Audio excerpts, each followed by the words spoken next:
ማርያም ኢትዮጵያ መጣ ከኢየሱስ ጋር ጣና ገዳም ላይ ተቀምጣ ነበረ።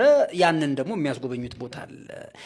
ዲያቆን ዮርዳኖስ አባይ ምናልባት ከወንድሞች ጋር እኔ ቦታ ላዘጋጅልዎትና የውይይት ጥሪ ላደርግላቸው እወዳለሁ። በጣም አዋቂ ኖት፣ በጣም አንባቢ ኖት፣ እንዲሁም ጋዜጠኛም ሆነው ሰርተዋል። ስለዚህ አይፈሩም ብዬ ተስፋ አደርጋለሁና እማመጣላችሁ ትልልቅ ኡስታዞችን እንኳን አይደለም እድሜያቸው 18 19 የሆኑ ልጆች አሉን ከነሱ ጋር እንደሚወያዩ ተስፋ አደርጋለሁና ወደ ኢትዮጵያ መጣ ከወር ምናምን በኋላ እውነት ከወር ምናምን በኋላ ኢትዮጵያ መድረስ ይችላል? ርቀቱን እስቲ እናስበው። የነበረበት ቤተክርስቲያኗ ከነበረችበት ተነስተው በዚህ ሰዓት ጉዞ የሚደረገው በእግር ነው። ስለዚህ ከወር ምናምን በኋላ ኢትዮጵያ ውስጥ ደረሱ። ደብዳቤው ንጉስ ነውና ራሱ አይደለም ያነብ ያው ማንበብ መጻፍ መቼም ይችላል። አንብም እንዳይባል ያሉት ነው ግን ፕሮቶኮሉ ወይም በህጉ መሰረት አንባቢ ያለው ሲያነብለት አለቀሰ። እዛ የነበሩትም አለቀሱ።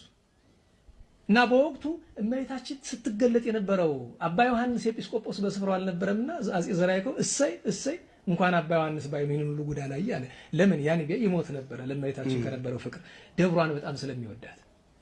ከዚያ በዚያ የነበሩት ግብፃውያን ብዙ አባቶች ነበሩ፣ ከጳጳሳትም ከካህናትም ከሊቃውንት ብዙ ግብፃውያን ነበሩና ተያይዘው ተላቀሱ። እና አጼ ዘርዓ ያዕቆብ መካከላቸው ገብቶ አይዟችሁ ሲሆን በቀሉን እንመልሳለን ሰራዊት ከተን፣ ግን ዋናው የሚያዋጣን ያችን አስመስለን ገናና የሆነች ደብረ ምጥማቅን በኢትዮጵያ እንሰራለን ነው። ተጉለት በሚባል ስፍራ ዛሬ ጻድቃን የምትባለው ቤተክርስቲያን ጥንት ደብረ ምጥማቅ ነው የምትባለው። ደብረ ምጥማቅ ተሰራች። የሚገርመው ተሰርታ ስታልቅ እመቤታችን መጣች። ቃል ኪዳን ወደዚህ መጣ ማለት ነው። ይሄው ነው ማለት ጭንቅላት ላለው ለሚያስተነትን ሰው ግልጽ የሆነ ተረት እንደሆነ ይታያል። እንግዲህ ደብረ ምጥማቅ ከነበረችበት ቦታ ሰዎቹ ኃጢአተኛ ስለሆኑ እንዲፈርስ ተደርጎ ከዚያ ወደ ኢትዮጵያ ተጉለት መጡና አጼ ዘርዓ ያዕቆብ ገነቧት፣ ተሰራች። ያችን የምትመስል ገንብተው ሲጨርሱ ታዲያ ማርያም መጣች። አሁን ታሪክን ስንመለከት ማርያም መጣለች የሚል ማሳያ ነገር ብንጠይቅ እኒህ ሰውዬ መልስ ሊሰጡን ይችላሉ ወይ? አይችሉም። ምክንያቱም የለም። ከዚያስ እነዛ ሰዎች ቤተክርስቲያኑ የፈረሰባቸው ሰዎች ኃጢአተኞች ናቸው። እኛ ኢትዮጵያውያኖች ግን ንጹሐን ነን። ይሄን ነገር መጀመሪያ ከተናገሩት ነገር ጋር ስናገናኘው ደግሞ የሚማታ የሚጣረስ ሆኖ እናገኘዋለን። ዛሬ ለማንም ኃጢአተኞች ማርያም አትታይም ብሏል። እኛም የምንሰራው ኃጢአት በስቷል ካሉ በኋላ አሁንም ቤተክርስቲያኑ እዚህ አለ። ለምንድን ነው እናንተን ያልተቆጣቻችሁ?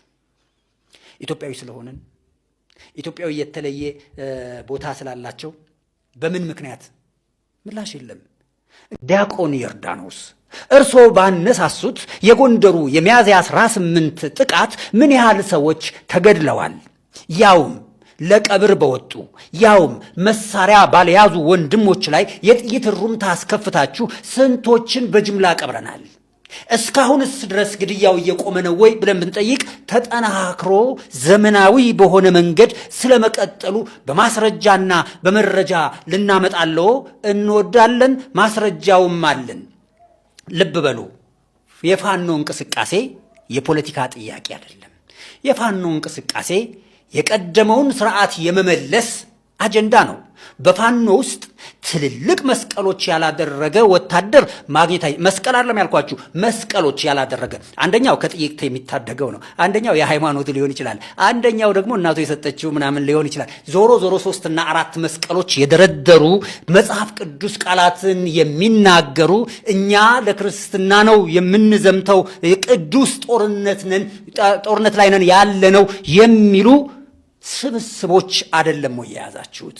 በእነዚህ አካላት እየተገደሉ ያሉ ሙስሊሞች ቤት ይቁጠረው ዳታ የመያዝ ችግር አለና ቁጥር መጥቀስ ባንችል እንኳን የቀበርናቸውን ቀብር ቆጥረን ግን ልነግራችሁ እንችላለን። ጎንደር እኮ 5 እና 6 ሰዎች በአንድ ጉድጓድ ቀብረናል። ክቡር ዲያቆን ዮርዳኖስ የዚህ ጥቃት አስጀማሪ ቀዳሽ እርሶ አልነበሩምን? ይሄን ነገር ከተናገሩት ተነስተን ማብራሪያ መስጠት እንችላለን። ነገር ግን የመስቀል ጦርነት ሙስሊሞችን የማረድ ስራ ነበር ሲሰራ የነበረው። የኢየሩሳሌም ቅዱስ ውድቀት ጋር ተያይዞ በ1099 እንደ ኤሮፓውያን አቆጣጠር የመጀመሪያው የመስቀል ጦርነት ማጠቃለያ ላይ መስቀለኞች ቅዱስን ሲቆጣጠሩ ታላቅ እልቂት ፈጽመዋል። ይሄን እርሶም የሚክዱት አይደለም። ምናልባትም ፕራውድ ሆነው አድንቀው የሚናገሩት ክስተት እንደሚሆን ምንም ጥርጥር የለውም። በወቅቱ የነበሩ አንዳንድ ክርስቲያን የታሪክ ጸሐፊ ለምሳሌ ሬይመንድ ኦፍ አጉላይስን ማንሳት እንችላለን። በከተማና በአላቅሳ መስጊድ አካባቢ ብቻ እዛው አካባቢ ከተማውና አቅሳ መስጂድ አካባቢ ብቻ 70,000 ሙስሊሞችን ገድለዋል። ይሄ በጣም በሚደንቅ ሁኔታ በጭካኔ ማለት ነው። በጦርነት ላይ የነበሩትን አይደለም። ልብ በሉ። አሁንም ይሄ መልእክቴ ይደርሳቸዋል ብዬ ስለማስብ በጦርነት ላይ ያሉ አይደለም። በቤታቸው ውስጥ ተሸሽገው የነበሩ ሴቶችና ሕፃናት አረጋውያንን ጨምሮ 70,000 ሰዎችን በጭካኔ ያረዱበት መንገድ የሚረሳ አይደለም። ምናልባት እርስዎ እየመረጡ የሚያነቡ ካልሆነ በስተቀር ይሄን ያውቁታል ብዬ አስባለሁ።